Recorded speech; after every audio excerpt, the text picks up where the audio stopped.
अस्सलाम वालेकुम बच्चों, वेलकम बैक। हम अपने फिज़िक्स के का जो चैप्टर नंबर 10 कर रहे थे, heat capacity and modes of heat transfer, उसका पार्ट 1 हमने कंप्लीट कर लिया था। अब पार्ट 2 की तरफ चलते हैं।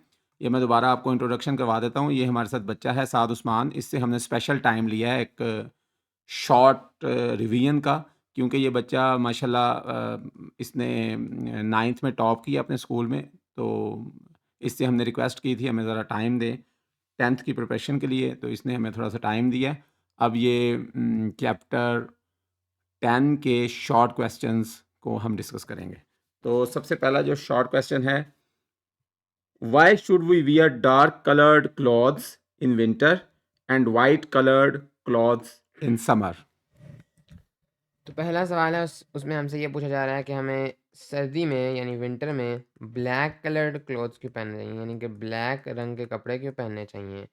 और हमें समर में नहीं, dark colour. Dark coloured winter में हमें डार्क कलर्ड या ब्लैक कलर्ड क्लोथ्स क्यों पहनने चाहिए, और समर में हमें वाइट कलर्ड या लाइट। लाइट कलर्ड क्लोथ्स क्यों पहनने चाहिए जिनका थोड़ा लाइट रंग हो। तो उसका आंसर बहुत ही सिंपल है। अगर हम लोग विंटर में डार्क कलर्ड क्लोथ्स पहनते हैं, चूँकि डार्क बहुत ज़्यादा रेडिएशन को एब्ज़ॉर्ब करता है, तो वो हमें गर्म रखेगा। इसी तरीके से अगर हम लोग गर्मी में वाइट कलर क्लोथ्स पहनते हैं, तो चूँकि वाइट उतना गुड एब्ज़ॉर्बर नहीं है रेडिएशन का, बल्कि वो रिफ्लेक्टेड है रेडिएशन का, तो वो हमें ठंडा रखेगा। Okay. Next. Question number 2. In a house, geysers or water boilers are fitted on the ground floor, and still we get warm water on the top floor without using a pump. How is it possible? तो वही कह रहे हैं कि एक घर में जो गीज़र्स होते हैं वो नीचे लगाए जाते हैं, तो पानी हमें ऊपर भी मिल जाता है, जबकि हम कोई यहाँ पर पंप या मोटर यूज़ नहीं करते पानी को ऊपर पहुँचाने में। तो उसका रीज़न है कन्वेक्शन, क्योंकि पानी गर्म होता है, जब पानी ऊपर जाना होता है तो वो पानी गर्म होता है, तो ऑटोमेटिकली गर्म वाटर चूँकि लेस डेंस है, वो खुद ब खुद ऊपर पहुँचना शुरू हो जाता है। उसके लिए हमें किसी पंप की ज़रूरत नहीं। Next. Question number 3. Where will you get more heat from the wood fire? 1 meter above the woods or 1 meter from the front of the woods?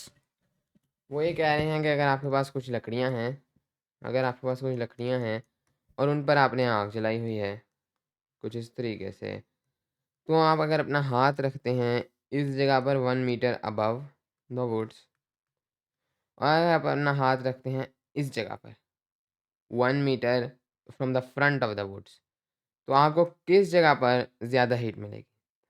तो ये डिपेंड करेगा उस फायर पे, लेकिन मोस्ट केसेस में आपको अबव ज़्यादा हीट मिलेगी, क्योंकि अबव ना सिर्फ आपको रेडिएशन से हीट मिल रही है, बल्कि आपको कन्वेक्शन से भी हीट मिल रही है, क्योंकि यहाँ पर आपके पास वार्म एयर अप्लाइज हो रही है, तो यहाँ पर आपको दोनों जगह से हीट मिल रही है। इधर आपको सिर्फ और सिर्फ रेडिएशन से मिलेगी, कन्वेक्शन से यहाँ पर आपको नहीं मिलेगी। नेक्स्ट। Okay, question number 5. और Question number 4. Why do crowded city areas feel hotter compared to the outskirts on a hot summer day? State the reason for this difference.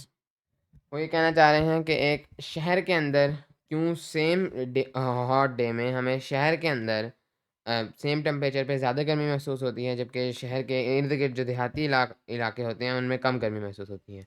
तो इसके काफ़ी सारे रीज़न हैं, लेकिन जो मेन कॉमन रीज़न है वो यही है, क्योंकि शहर बहुत ज़्यादा क्राउडेड होते हैं, उधर बिल्डिंग्स हैं, बहुत ज़्यादा लोग हैं, बहुत ज़्यादा चीज़ें हैं।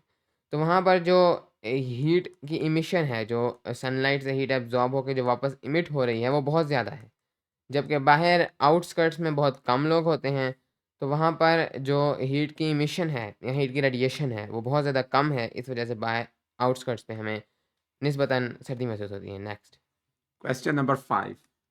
Why is the metallic handle of a door colder than the wood of the same door when touched? तो यहाँ पर वो ये कह रहे हैं कि एक डोर है, उसका यहाँ पर आपके पास एक मेटेलिक हैंडल है, और उसी डोर का आपके पास एक वुडन हैंडल है। तो जब आप लोग मेटल को टच करते हैं तो वो थोड़ा ठंडा महसूस होता है, जबकि अगर आप वुड को टच करें तो वो एक नॉर्मल टेम्परेचर पे महसूस होता है, और ये सर्दी में ज़्यादा देखा जा सकता है। तो उसका रीज़न ये है क्योंकि चूँकि जो मेटल है वो एक गुड कंडक्टर है, जब आप अपने हाथ को टच करते हैं एक मेटल पर, तो वो आपके हाथ के अंदर जो हीट होती है उसको आसानी से अपने अंदर कंडक्ट कराकर ग्राउंड में भेज देता है या अपने पीछे भेज देता है। तो एकदम जैसे ही आप उसको टच करेंगे तो फ़ौरन आपको थोड़ी-सी सर्दी महसूस होती है, क्योंकि वो आपके हाथ से एकदम हीट ले लेता है। लेकिन अगर आप वुड को टच करेंगे, वो इतना गुड कंडक्टर नहीं है, वो आपके हाथ से उतनी आसानी से हीट नहीं ले सकता, इस वजह से वो आपको थोड़ा गर्म महसूस होता है। Next. Question number 6. How do trees help reduce the effects of climate change, and what could happen if forests are depleted? तो ट्रीज़ मेन काम जो करते हैं वो ये है कि वो CO2 को एब्ज़ॉर्ब करते हैं, जो कि एक ग्रीन हाउस गैस है। तो 2 मेन ग्रीन हाउसेस गैसेज़ हैं, कार्बन डाइऑक्साइड और मीथेन। वो कार्बन डाइऑक्साइड को एब्ज़ॉर्ब करते हैं ट्रीज़, और इस तरीके से आपके पास जो ग्रीन हाउस गैस इमिशंस हैं उनको कम करते हैं, और इसी तरीके से ओवरऑल क्लाइमेट चेंज कम होगा, क्योंकि एनहांस्ड ग्रीन हाउस इफ़ेक्ट कम होगा। और अगर हम तमाम का तमाम ट्रीज़ को काट देंगे तो हमारी ज़मीन बहुत ज़्यादा गर्म हो जाएगी। Next. Question number 7. How does gravity contribute to the Earth's core temperature? Okay, so this is formative. Formative का मतलब ये है कि ये एग्जाम में नहीं आएगा। Question number 8. Why do certain gases in the atmosphere trap more heat than others? तो ये ग्रीन हाउस गैसेज़ की बात हो रही है कि क्यों ग्रीन हाउस गैसेज़ जो हैं, जो कि 2 मेन ग्रीन हाउस गैसेज़ हैं, वो तो हीट को ट्रैप कर लेती हैं, लेकिन बाकी गैसेज़ जैसे हाइड्रोजन वगैरह हैं, ओज़ोन वगैरह हैं, वो उतनी ज़्यादा हीट को ट्रैप नहीं कर सकती। तो उसका रीज़न सिर्फ़ ये है कि चूँकि रेडिएशन जो है वो इंफ्रारेड होती है जब वो वापस जा रही होती है। तो कुछ गैसेज़ इंफ्रारेड IF. तो कुछ गैसेज़ इंफ्रारेड रेडिएशन की फ्रीक्वेंसी पे वाइब्रेट कर रही होती हैं। जब उनके थ्रू इंफ्रारेड रेडिएशन गुज़रती है, तो उनकी वाइब्रेशन इस तरह की होती है कि वो उसको ट्रैप करके वापस री इमिट कर देती हैं। तो जब वाइब्रेशन मैच कर जाती है, लेकिन बाकी गैसेज़ ऐसी होती हैं जिनकी वाइब्रेशन उस तरह मैच नहीं करती, तो वो हीट को उस तरह से ट्रैप नहीं कर सकती हैं। Next. Question number 9. What are the potential environmental impacts of extraction of geothermal energy? So this is also formative. Next. Question number 10. How does the specific heat capacity of different materials affect their use in cookware? यहाँ पर वो ये पूछ रहे हैं कि different specific heat कैसे affect करती हैं आपके सब्सटेंसेस को कि हम उन्हें कुकिंग में यूज़ करें। डिफरेंट सी कैसे आपके अफेक्ट करेगी कि आप बर्तनों में उनको यूज़ करें, तो जिसकी ऑटोमेटिकली स्पेसिफिक हीट ज़्यादा होगी उसको आप as a cooking medium use करना पसंद करेंगे, जैसे कि वाटर है। तो आप चाहेंगे कि आप उसके अंदर कुक करें, क्योंकि वो इतनी आसानी से बहुत ज़्यादा गर्म नहीं होगा और आपके जो फूड है उसको आसानी से हीट मिलेगी। लेकिन जिसके अंदर आपने कुक करना है, जैसे कि आपका जो बर्तन्स हैं या आपकी जो क्रॉकरी है, उसको आप कोशिश करेंगे कि वो लो स्पेसिफिक हीट की हो, ताकि वो आसानी से अ, गर्म हो जाए और आपका जो वो है जैसे मेटल है वो आसानी से गर्म हो जाए, ताकि आपके पानी तक आसानी से हीट पहुँच जाए। लेकिन फिर पानी को हाई स्पेसिफिक हीट का होना चाहिए, ताकि वो इवनली आपके फूड को हीट डिस्ट्रीब्यूट करे। Next. Question number 11. Water at 20 degrees centigrade is sent deep underground into heated layers, where it turns into a mix of steam and hot water at 100 degrees centigrade. As the steam and hot water cool back down to 20 degrees centigrade, why does 1 kg of steam release more energy than 1 kg of hot water? तो यहाँ पर वो ये पूछ रहे हैं कि हमारे पास 1 केजी ऑफ स्टीम है और उसको हम लोग कंडेंस करेंगे 1 केजी ऑफ कोल्ड वाटर में, और ये हमारे पास है एग्जैक्ट 100 डिग्री सेल्सियस पर, और ये जा रही है आपके पास 20 डिग्री सेल्सियस पर। जबकि दूसरी जगह पर आपके पास 1 केजी ऑफ हॉट वाटर है, लेकिन ये भी 100 डिग्री सेल्सियस पर है, क्योंकि 100 डिग्री सेल्सियस पर स्टीम और वाटर दोनों एग्जिस्ट कर सकते हैं। और इसको लेके जाना है 1 KG cold water at 20 degree Celsius. तो क्यों ये आपके पास ज़्यादा हीट रिलीज़ करेगा, रिलीज़ मोर हीट जब ये कंडेंस होगा इसकी बनिस्बत। तो इसका रीज़न बहुत ही सिंपल है, जब आप हॉट वाटर से कोल्ड वाटर में जा रहे हैं तो आप जो लूज़ करेंगे वो आपकी Q होगी, जो आपकी स्पेसिफिक हीट डिटरमाइन करेगी। Q is equal to m cat. लेकिन जब आप स्टीम से कोल्ड वाटर में जाना है तो ना सिर्फ ये क्यू इन्वॉल्व्ड है, बल्कि वो लेटेंट हीट जिससे आप वाटर से स्टीम में गए थे वो भी इन्वॉल्व्ड है। तो यहाँ पर जाने में आपकी ना सिर्फ क्यू जो आपकी टोटल है वो ना सिर्फ एम कैट है, बल्कि इसके साथ साथ आपको वो लेटेंट हीट ऑफ वेपोराइजेशन भी ऐड करनी पड़ेगी, जिसके थ्रू आप पहले कोल्ड वाटर से स्टीम में गए थे। तो इसलिए यहाँ पर आपके पास ओवरऑल हीट एनर्जी ज़्यादा रिलीज होगी। नेक्स्ट। इधर हमारे शॉर्ट क्वेश्चंस ख़त्म हो गए हैं। लॉन्ग रिस्पॉन्स क्वेश्चंस हम इस सेशन में कवर नहीं करेंगे, क्योंकि 2-3 शॉर्ट क्वेश्चंस को मिला के लॉन्ग क्वेश्चन बना दिया जाता है। इसके बाद हम न्यूमेरिकल रिस्पॉन्स क्वेश्चंस की तरफ जाएंगे। तो question number 1, convert specific heat of water 4180 joules per kg per Kelvin into units of joules per gram per degree centigrade. Okay, एक मिनट। ओके, तो हमारे पास है हमारा क्वेश्चन नंबर 1। उसके अंदर हमारे पास गिवन डाटा है और वो ये कह रहे हैं कि हमारे पास specific heat capacity of water है 4180 joules per kg per kelvin, और वो चाहते हैं कि हम इसको कन्वर्ट कर दें। तो हमें जो काम करना है रिक्वायर्ड, वो है कि हम लोग इसको कन्वर्ट कर दें to joules per gram per Celsius. तो ये बहुत इजी क्वेश्चन है।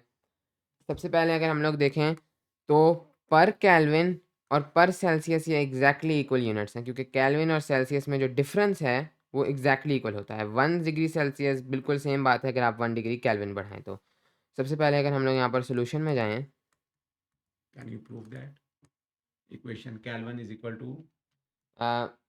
वैसे तो केल्विन और सेल्सियस डिफरेंट स्केल्स हैं, लेकिन उनके अंदर जो डिफरेंस है, अगर हम किसी भी ऑब्जेक्ट का 1 डिग्री सेल्सियस बढ़ाएंगे तो उस ऑब्जेक्ट का केल्विन में 1 डिग्री केल्विन भी बढ़ता है। फ़ारेनहाइट के लिए ये डिफरेंट है। डिफरेंसेस। ओके, तो सिंस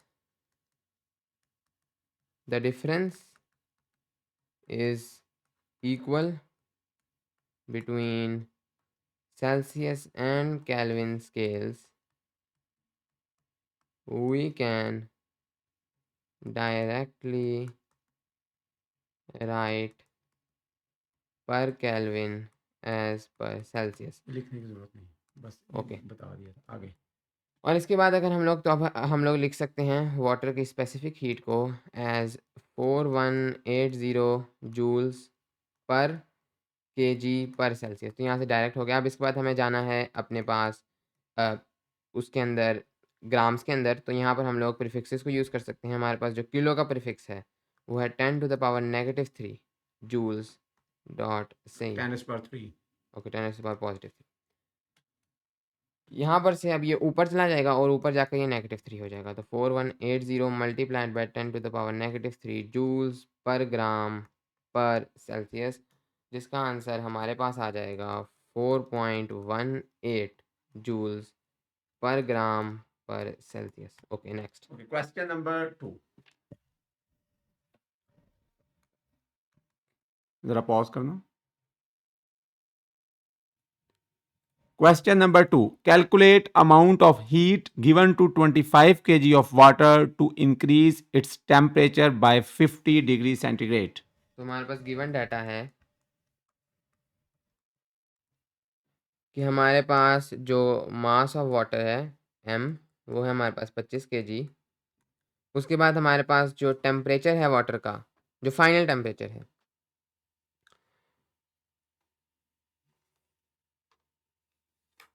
नहीं फाइनल टेम्परेचर नहीं, जो हमारे पास डेल्टा टी है, जो चेंज इन टेम्परेचर है जितना उसको दिया गया है, वो है 50 डिग्री सेल्सियस। और हमने निकालना है क्यू, यानी कि उसको इस प्रोसेस में कितनी हीट दी जाएगी। और हमें ये भी पता है कि उसकी जो स्पेसिफिक हीट है वाटर की वो है 4180 joules per kg per kelvin पर सेल्सियस। तो इसमें कोई मुश्किल बात नहीं है, आपने सिर्फ फार्मूला लगा देना है। सोल्यूशन, आपके पास फार्मूला है Q is equal to m cat. यहाँ पर आपने अपना मास पुट कर देना है 25 kg सी आपने अपनी जो स्पेसिफिक हीट है वो पुट कर देनी है 4180 joules per kg per Celsius. और यहाँ पर जाकर आपने अपना चेंज इन टेम्परेचर पुट कर देना है जो कि आपके पास है 50 डिग्री सेल्सियस। इस सब को आप लोग कैलकुलेट कर लें तो ये आपके पास तकरीबन आ जाता है 5225000 जूल्स। यस, जिसको आप लोग शॉर्ट करके लिख सकते हैं 5.25 mega joules. Okay, next. Numerical number 3. A half kg block of an unknown metal is heated from 30 degrees centigrade to 80 degrees centigrade, requiring 19 kilojoules of heat energy. Part A. Calculate the specific heat capacity of the metal. Part B. If the same metal block is heated from 80 degrees centigrade to 125 degrees centigrade, how much additional heat energy would be needed? Okay, तो यहाँ पर हमारे पास given data है कि जो मास है वो है हमारे पास 0.5 kg। उसको हमने हीट किया है फ्रॉम 30 टू 80। तो अगर हम लोग डायरेक्ट डेल्टा टी ही लिख देते हैं, जो चेंज इन टेम्परेचर है वो हमारे पास है 80 सेल्सियस माइनस 30 सेल्सियस, जो कि है 50 डिग्री सेल्सियस। ये चेंज बिल्कुल सेम पिछले वाला चेंज इन टेम्परेचर है। और उसके बाद हमारे पास जो हीट एनर्जी थी, जो क्यू था, वो था हमारे पास 19 किलो जूल्स, यानी 19,000 जूल्स। और वो कह रहे हैं सबसे पहले हमारे जो हमें रिक्वायर्ड है उसके अंदर जो सबसे पहली चीज़ है वो है उसकी स्पेसिफिक हीट, ए है सी। और उसके बाद हमें जो दूसरी चीज़ रिक्वायर्ड है वो है if the same metal block is heated from 80 to 125 how much additional heat energy would be needed. तो नेक्स्ट टाइम हमारे पास जो डेल्टा टी है वो अब उन्होंने बता दिया है, वो होगा 125 नेगेटिव 80। ये तकरीबन बनता है आपके पास 45 सी। और अब हमें सी भी पता होगा पहले से, हम ऑलरेडी निकाल चुके हैं, तो अब हमने क्यू निकालना है। तो ओके, अब हम लोग इसका सोल्यूशन करते हैं। अगर हम लोग इसका सोल्यूशन करें, सबसे पहले ए का, सबसे पहले ए है हमारे पास उसकी स्पेसिफिक हीट। सिंपल फार्मूला है C is equal to Q divided by M delta T. यहाँ पर हम वैल्यूज़ पुट कर देंगे। हमें क्यू पता है, उन्होंने हमें क्यू बताई थी 19,000 जूल्स और मास है 0.5 kg। तो 19,000 जूल्स डिवाइडेड बाय मास है आपके पास 0.5 kg, multiply by change in temperature है 50 डिग्री सेल्सियस। तो ये आपके पास तकरीबन आ जाएगा 760 ये आपको तकरीबन आ जाएगा 760 joules per kg per Celsius, यहाँ पर केल्विन। और इसके बाद अगर हम लोग अपनी दूसरी चीज़ निकालें, अब दूसरी चीज़ में वो कह रहे हैं अब आपने क्यू निकालना है। Q is equal to m cat, हमें स्पेसिफिक हीट ऑलरेडी पता है। मास है आपके पास 0.5 kg, multiplied by specific heat आपके पास 760 joules per kg per Celsius. और आपके पास जो डेल्टा टी है अब हमें पता है दैट इज़ 45 डिग्री सेल्सियस। अगर हम इस सबको कैलकुलेट करें तो ये हमारे पास तकरीबन आ रहा है 17100 जूल्स या 17.1 kilojoules. Okay, next. Question number 4। आप देख सकते हैं कि बच्चा कितने ब्रिलियंट तरीके से शॉर्ट टाइम में चीज़ें सॉल्व कर रहा है। तो ये आप लोगों के लिए एक ब्लेसिंग है, अगर आप इसके साथ साथ चलेंगे तो बहुत जल्दी रिवीजन कर पाएंगे। Question number 4। Calculate the change in temperature of 5 litres of water if it absorbs 8.4 mega joules of heat energy. Use specific heat of water 4200 joules per kg per kelvin. वो कहता हूँ हमारे पास जो गिवन डाटा है वो है कि हमारे पास 5 लीटर्स ऑफ वाटर है। हम सबसे पहले आपको ये पता होना चाहिए कि normally 1 litre of water approximately 1 kg के बराबर है। तो हम कह सकते हैं कि हमारे पास जो मास है वो 5 kg है। ये वाटर के लिए ख़ास बात है कि उसका लीटर kg के बराबर होता है। और क्योंकि क्योंकि वाटर की जो डेंसिटी है दिस इज 1000 किलोग्राम्स पर मीटर क्यूब, इसलिए ओके, सो नेक्स्ट अब आपके पास जो अमाउंट ऑफ हीट एनर्जी है जो एब्जॉर्ब करेगा वाटर, जो उन्होंने बता दी है क्यू, वो है आपके पास 8.4 मेगा जूल्स। यानी कि अगर हम लोग इसको नंबर के फॉर्म में लिखें तो मेगा जस्ट मीन्स कि इसके आगे आपके पास mega means 8 0.4 10 to the power 6 mega means 8.4 into 10 to the power 6 joules. 8.4 8.4 तो इसके आगे आपके पास 5 जीरोस आ जाएंगे। 840000 जूल्स। ओके, उन्होंने हमें क्यू भी बता दिया है और उसके बाद हमें बताया गया है specific heat capacity of water भी पता है 4200 joules per kg per kelvin. और हमें अब निकालना है चेंज इन टेम्परेचर। तो अगेन सेम फार्मूला है जो कि यूज़ होगा। use q in scientific notation 8.4 into 10 raised to power 6 is okay okay, यहाँ पर हम लोगों को निकालना है क्यू। हमें पता है formula is equal to m cat. हमें यह डेल्टा टी निकालना है। हम लोग बस इस डेल्टा टी को उधर ले जाएंगे तो ये बन जाएगा Q divided by m c. तो ये हमारे पास बन जाएगा डेल्टा टी का फॉर्मूला।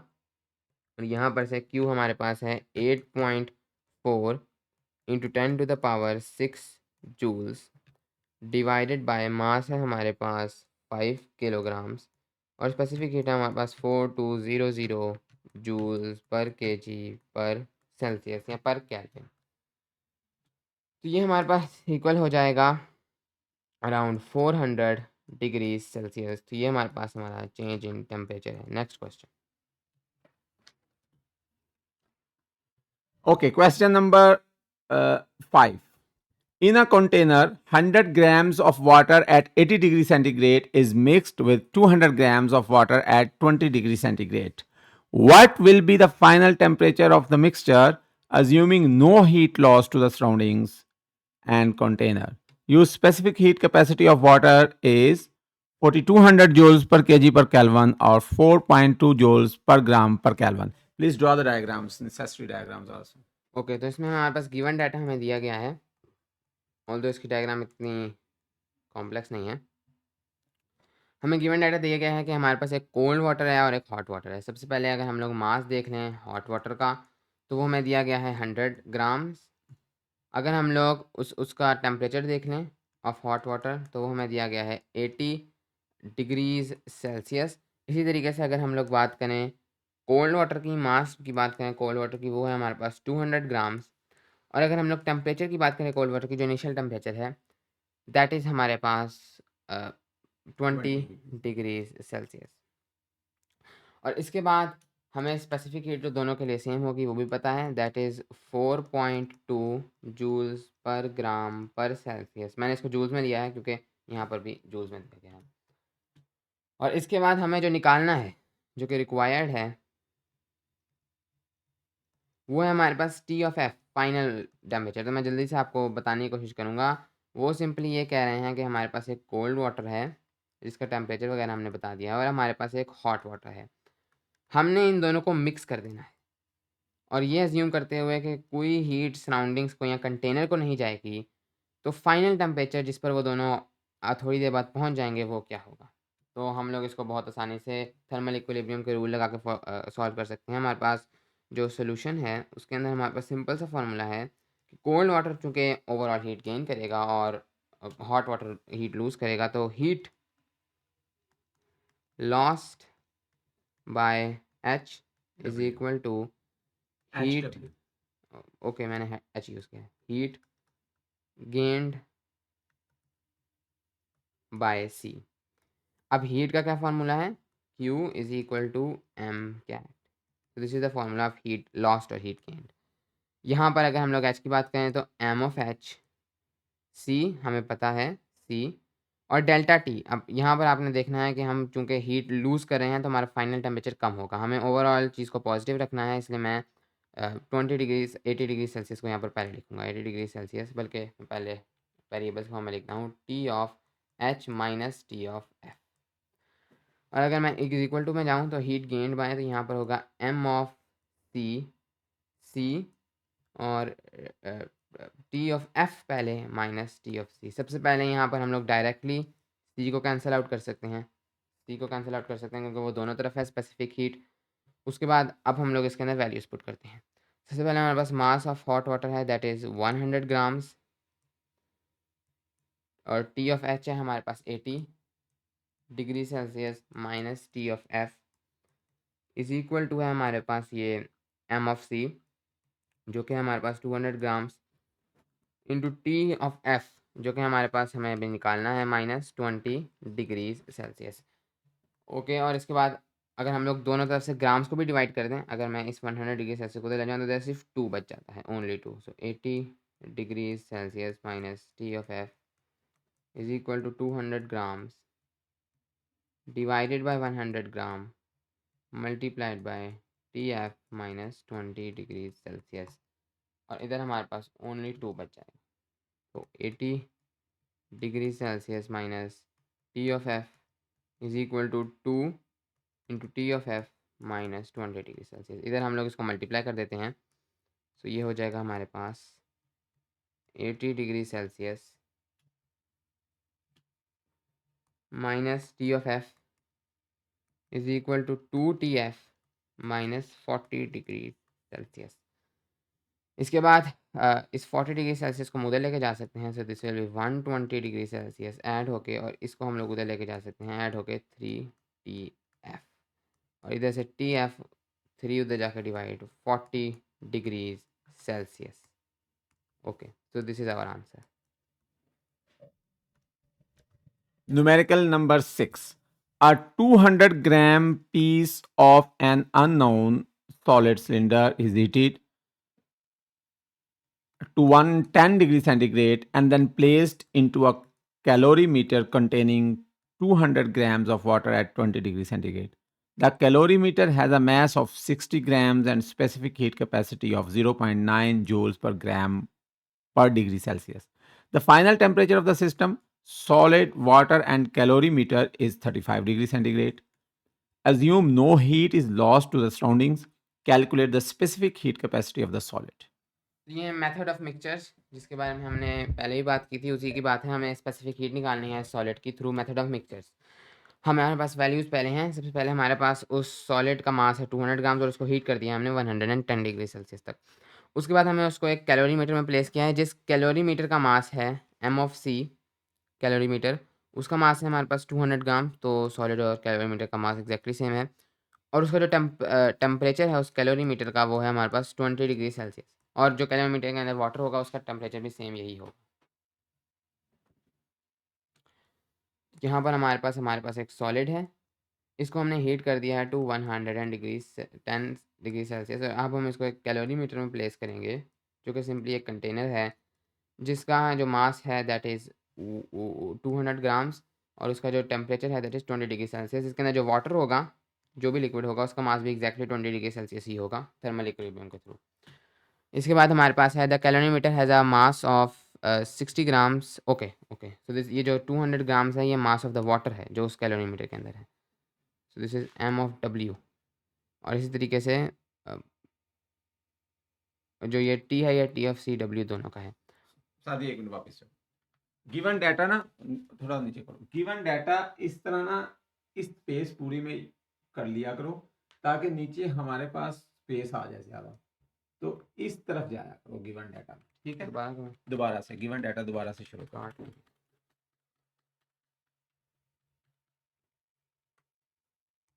आगे की तरफ जाओ, लाइन लगा के ना एक लाइन दरम्यान में लगा लिया करो। हाँ, गिवन डाटा क्वेश्चन का पहले सारा गिवन डाटा लिख लो। Okay, so given data,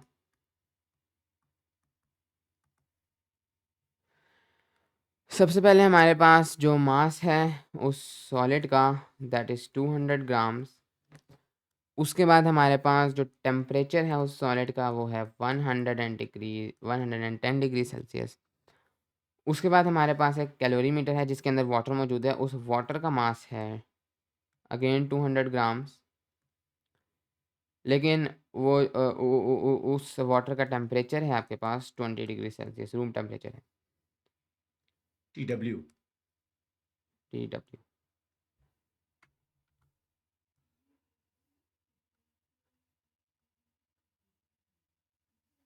okay, इसके बाद हमारे पास जो कैलोरीमीटर है उसका मास है M(C),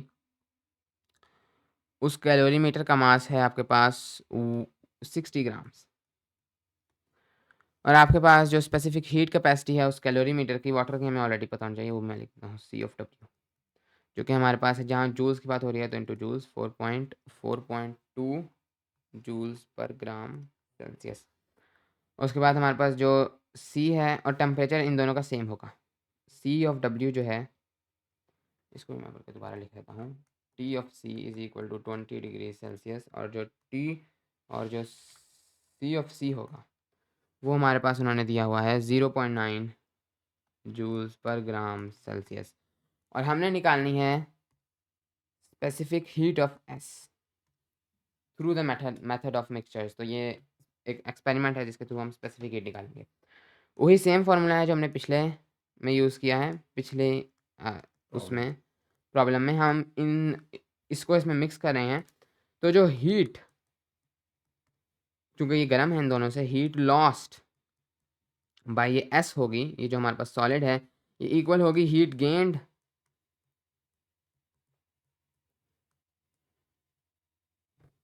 ओके। सो और एक और चीज़, हमें फाइनल टेम्परेचर भी पता होना चाहिए जो इन सबको मिला के हो जाएगा, वो भी उन्होंने हमें दिया हुआ है, t of f 35 degree Celsius.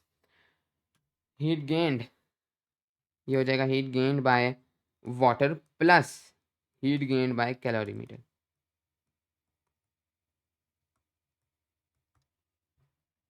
Okay, assuming no heat loss to surroundings. इसके बाद अब हीट लॉस, तो हमारे पास फॉर्मूला है Q is equal to m cat heat lost by s, m of s, c of s जो कि हमने निकालना है डेल्टा टी। अब यहाँ पर चूंकि ये ठंडा हो रहा है तो हमें पॉजिटिव रखने के लिए मैं उसको बाद में रखूँगा। तो सबसे पहले आपके पास होगा T of S minus T of F is equal to heat gained by water. ये होगा हमारे पास M of W, C of W और टी एफ, चूँकि ये गर्म हो रहा है, minus T of W plus M of C of C into T F minus T C जो कि सेम है टी डब्ल्यू के। ओके, इसके बाद अब हम लोग इसके अंदर वैल्यूज पुट कर देते हैं। तो एम ऑफ एस वो है हमारे पास 200 ग्राम, सी ऑफ एस है जो कि हमने निकालना है C of S, T of S है हमारे पास 110 डिग्री सेल्सियस, और उसके बाद हमारे put this bracket minus T F, और जो हमारे पास माइनस है दैट इज 35 डिग्री सेल्सियस। अगर हम लोग इधर की बात करें, एम ऑफ डब्ल्यू है हमारे पास 200 grams,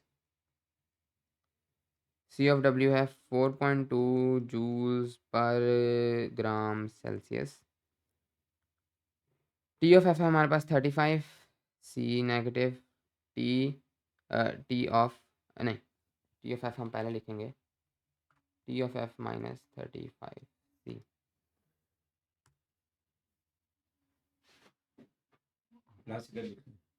okay, plus mass of the calorimeter that is 60 grams, C of C that is 0.9 joules per gram per Celsius, and then after that हमारे पास है TF minus 35। ओके ओके, हमें गलती यहाँ पर कर रहे हैं, हमारे पास TF 35 है, एंड दैट हम इसको थोड़ा सा रेस करेंगे। तो TF हमारे पास 35 है, P minus T of W है हमारे पास 20C, and then after that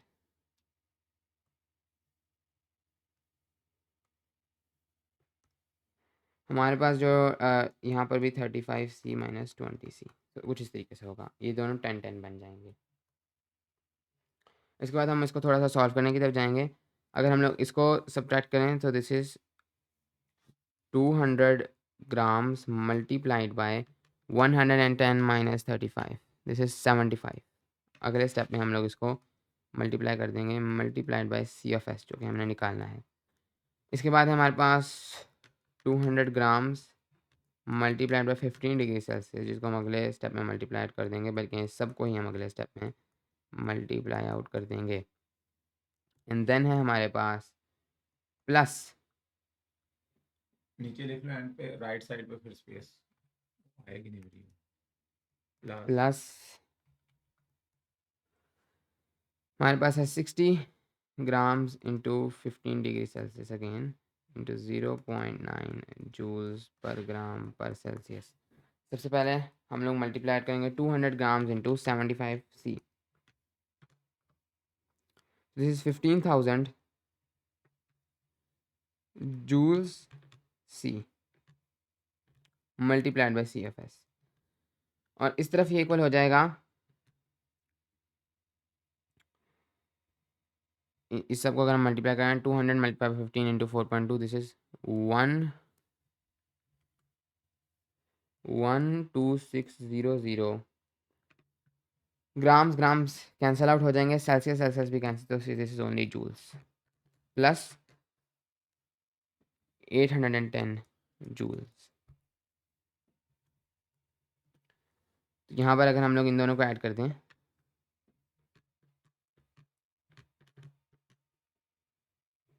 134110 joules, 410 joules. उसके बाद यहाँ पर हमारे पास है 15000 grams Celsius multiplied by CFS. अब यहाँ पर हम लोग CFS रहने देंगे और इसको वहाँ जाकर डिवाइड कर देंगे, तो CFS will be 13410 joules divided by 15000 grams kelvin. Okay, units हमारे पास ठीक आ चुके हैं. और हम लोग इसको कर दें, तो this is around about 0.894 joules per gram per Celsius. Okay, next. The last numerical है जी, numerical number 6. A hot steel rod is cooled by plunging it into cold water as shown in figure. The steel rod has a mass of 3 kg and is initially at a temperature of 450 degrees centigrade. It cools to 50 degrees centigrade when placed in the water. The specific heat capacity of steel is 460 joules per kg per degree centigrade. Calculate the thermal energy heat lost by the steel rod as it cools to 50 degree centigrade. Okay, तो यहाँ पर वो ये कह रहे हैं कि एक हॉट स्टील रॉड है, उसको हमने ठंडा करने के लिए हमने उसको कोल्ड वाटर के अंदर डाल दिया है. तो सबसे पहले हम अगर गिवन डाटा की बात करें तो वो कह रहे हैं कि जो स्टील रॉड है उसका मास है आपके पास, तो स्टील रॉड को मैं कहूँगा S से, M ऑफ S है आपके पास 3 किलोग्राम्स. ये भी बिल्कुल पिछले सवालों की तरह है. उसका जो इनिशियल टेम्परेचर है M ऑफ T, तो ये वेरी हॉट है 450 डिग्रीज, नहीं M ऑफ T नहीं, T of S. T of S, this is 450 degrees Celsius. और जब हम उसको ठंडे पानी में डालते हैं तो वो 50 डिग्री सेल्सियस तक चला है, तो ये बेसिकली आपके पास T ऑफ F है, जो फाइनल टेम्परेचर है 50 degree Celsius. The specific heat capacity of steel, इस मटेरियल की जो स्पेसिफिक हीट कैपेसिटी है CFS, this is 460 joules per kg per Celsius. और इसके बाद वो कह रहे हैं calculate the thermal energy lost by the steel rod as it cools to 50 degree Celsius. इन्होंने वाटर की डिटेल्स नहीं दी क्योंकि वो नॉन वैल्यूज़ होती हैं. अब यहाँ पर हमारे पास जो specific heat capacity of water है that is 4200 joules per kg per Celsius. Okay, तो ये बहुत आसान है, हम इसको डायरेक्टली कर सकते हैं थ्रू द फॉर्मूला. सॉल्यूशन हम लोग यहाँ पर यूज़ करेंगे Q is equal to M cat. हमें मास पता है दैट इज़ 3 kg, वैसे हमें इसकी ज़रूरत नहीं है. मास पता है that is 3 kg multiplied by specific heat पता है that is 460 joules per kg per Celsius multiplied by change in temperature भी पता है that is 450 minus 50 degree Celsius. तो ये आपके पास हो जाएगा 3 मल्टीप्लाई बाय 460 मल्टीप्लाइड बाय 400.